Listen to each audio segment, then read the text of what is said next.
आज हम बात करने वाले हैं एक बहुत इंपॉर्टेंट टॉपिक के बारे में। इंटीरियर डिज़ाइनिंग होता क्या है? बहुत लोग सोचते हैं इंटीरियर डिज़ाइनिंग सिर्फ एक आर्ट है या सिर्फ प्रिटी स्पेसेस बनाना होता है, लेकिन ऑनेस्टली ये सोच बिल्कुल इनकम्प्लीट है। आज की वीडियो में मैं आपको सिंपल वर्ड्स में बताऊंगा इंटीरियर डिज़ाइनिंग एक्चुअली होता क्या है और कौन से कॉमन मिथ्स है जो लोग ये सोचते हैं और मानते हैं। सबसे पहले एक बार क्लियर कर देते हैं, इंटीरियर डिज़ाइनिंग एक प्रोसेस है जिसमें मेन एम होता है स्पेसेस को कंफर्टेबल, फंक्शनेबल और हेल्दी बनाना।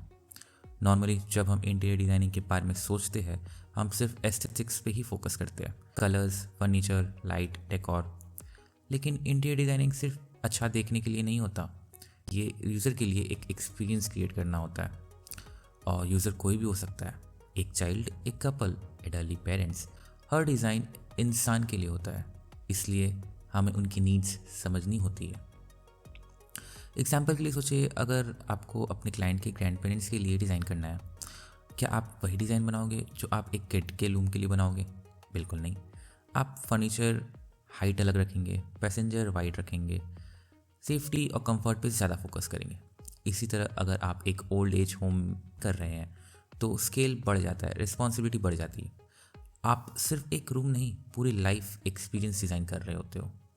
इसलिए जब आप भी इंटीरियर डिज़ाइनिंग करते हो आपके दिमाग में पहले एक ही क्वेश्चन हो आती है, यूज़र कौन है, स्पेस क्या यूज़ होगा, कंफर्ट कैसे मिलेगा, मूवमेंट ईजी है या नहीं।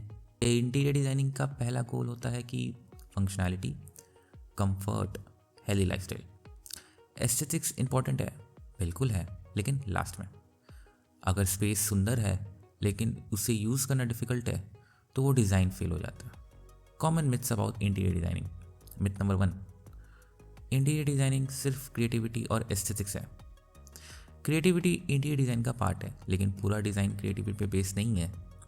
हम बहुत पैसा इन्वेस्ट करते हैं एक स्पेस बनवाने में, ये कोई प्रोडक्ट नहीं जो मार्केट से खरीद लिया। इसलिए इंटीरियर डिज़ाइनिंग में रिसर्च होती है, प्लानिंग होती है, प्रैक्टिकल थिंकिंग होती है। मिथ नंबर 2, इंटीरियर डिज़ाइनिंग सिर्फ ड्राइंग के लिए ही होता है या जिसे ड्राइंग आती है। पहले ड्राइंग इंपॉर्टेंट थी, आज के टाइम में softwares, mood boards, visuals, 3D tools सब अवेलेबल है। ड्राइंग का एम होता है आइडिया कम्युनिकेट करना। अगर आप किसी और तरीके से आइडिया समझा सकते हो तो ड्राइंग कंपलसरी नहीं है। हाँ, ड्राइंग आती है तो अच्छा है, नहीं आती है तो भी सीख सकते हो और ग्रो कर सकते हो। मिथ नंबर 3, इंटीरियर डिज़ाइनिंग सिर्फ डेकोरेशन ही है।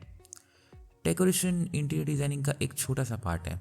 असली इंटीरियर डिज़ाइनिंग होता है जैसे कि layout planning, circulation, material selection, lighting, ergonomics. Decoration बस चेरी ऑन केक है, केक खुद इंटीरियर डिज़ाइनिंग होता है। अब why interior designing impacts life. Interior designing का लोग इम्पैक्ट समझते नहीं हैं। जब आप एक चाइल्ड का रूम डिज़ाइन करते हो आप उसकी चाइल्डहुड मेमोरी बना रहे हो। एडल्टली के लिए स्पेस डिज़ाइन करते हो, आप उनके कंफर्ट पे काम कर रहे हो। स्पेशली एबल्ड यूज़र के लिए स्पेस डिज़ाइन करते हो, आप उनकी लाइफ इजी बना रहे हो। इसलिए इंटीरियर डिज़ाइनिंग सिर्फ जॉब नहीं है, ये एक रिस्पॉन्सिबिलिटी है। अब there are 3 types of interior designers. Last में एक इम्पॉर्टेंट डिफरेंस समझा लेते हैं interior designer, interior decorator, interior stylist के बीच में। इंटीरियर डिज़ाइनर स्पेस का शेल का प्लान करता है, लेआउट, एर्गोनॉमिक्स, लाइटिंग सब डिसाइड करता है। लॉन्ग टर्म यूजिबिलिटी भी फोकस होता है। इंटीरियर डेकोरेटर एग्जिस्टिंग स्पेस को स्टाइल करता है, rugs, vases, cushion, decor suggest करता है। इंटीरियर स्टाइलिस्ट टेम्परेरी स्पेसेस के लिए काम करता है, फोटोशूट्स, एग्जीबिशन, मूवीज़, इवेंट्स। तीनों प्रोफेशंस अलग है, कोई छोटा है कोई बड़ा, बस फोकस अलग है। तो गाइज, इंटीरियर डिज़ाइनिंग सिर्फ प्रिटी स्पेसेस बनाना नहीं होता, ये लोगों के लिए कंफर्टेबल, फंक्शनेबल और मीनिंगफुल स्पेसेस बनाना होता है। अगर आपको ये वीडियो हेल्पफुल लगा हो तो लाइक, शेयर और सब्सक्राइब जरूर करना, और कमेंट से बताएं आप नेक्स्ट कौन सा इंटीरियर टॉपिक समझना चाहते हो। ऐसे ही मैं आगे और वीडियोस लेके आऊँगा अपने चैनल में। तब तक के लिए बाय बाय।